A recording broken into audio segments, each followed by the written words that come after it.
So that is my apartment building. So as you can see, napakatahimik niya. Diba? As mga kapunuan na makita mo. Pero may mga bahay naman.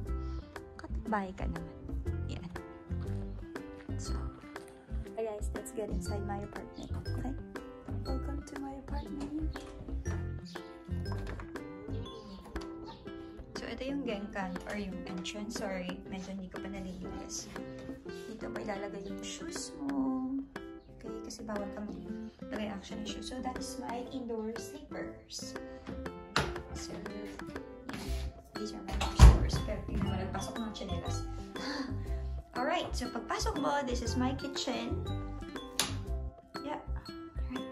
Pasok mo. Okay, so pagpasok mo, this is the kitchen. So, medyo nalinis ko na siya. Wala na yung mga condiments ko dyan and everything. Ayan. Tapos, ito yung fridge. Wala na din yung mga pinggan ko and all and everything. Ayan. So, dyan ang kitchen. Dyan ka magluluto. This is the fridge. May laman ko ba ito?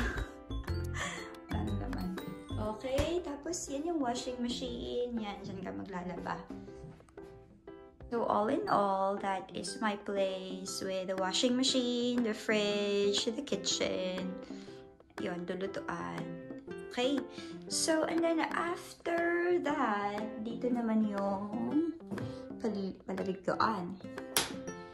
So, this is where I take a bath. This is the bathroom. Actually, like, literally bathroom lang siya at papaliguan. And this is the toilet. So, let's go. Push. So, yan. Wala na din naman ng ano ko yung bathroom ko. Okay, so yan yung bathtub. Of course. Diyan ako naliligo. Ito naman yung heater. So, during winter, pwede mo siyang taasan or whatever pag gusto mo mag-bathtub. Okay, let's move on to the next. So, this is the toilet. Yan. Solo ko lang yung apartment ko. So, that's the toilet. Okay, that's my little toilet, my little space. And then, let's go to my room. So, again, this is my kitchen. This is my bathroom, toilet, or the, oh yun, toilet, bathroom, whatever. Okay? Doon ang room ko. Okay. So, makikita nyo, naglinis na talaga ako. Puro box na yung apartment ko. So, this is specifically my room. Tada! Yan na siya. So, ang dami ko nang box. Okay. So, as you can see, yan. Ready na yung mga boxes ko and luggage ko. Papa-pick up ko na to today. So, that's where I sleep. That's where I eat. So, this is my space at the center. And, of course, outside, yun na nga, yung kanina. Dito po ako nagsasampay. Alright, so this is how normal apartments look like in Japan. Okay, so, ang dami kong boxes. Actually, ito ilalagay ko pa yan sa box. So, ito na nga guys. Ito yung apartment ko. As you can see, it's spacious naman for one person. Now, I am saying goodbye to my apartment. I just finished cleaning up this place.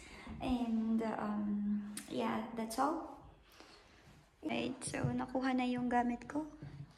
Wala ng boxes. Back to empty room na ulit. Itong apartment ko. So, wala nang laman. Okay, check. So, I need to get those things pa. Yung mga tapes.